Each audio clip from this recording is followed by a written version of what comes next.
దేవుని వాక్యము ఎలా పుట్టింది పేతురు చెప్తున్నాడు. మొదటి అధ్యాయం, ఒకడు తన ఊహను బట్టి చెప్పుట వలన లేఖనములో ఏ ప్రవచనమును పుట్టదని మొదట గ్రహించుకొనవలెను.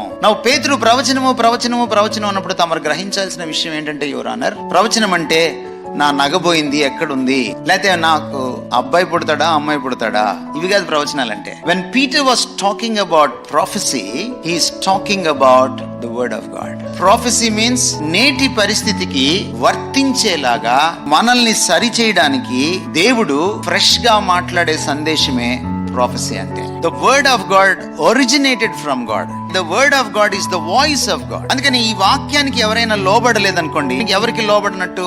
దేవుడికే లోబడ. ఈ వాక్యానికి ఎవరైనా విరుద్ధంగా ప్రవర్తించారనుకోండి, ఎవరికి విరుద్ధంగా ప్రవర్తించినట్టు?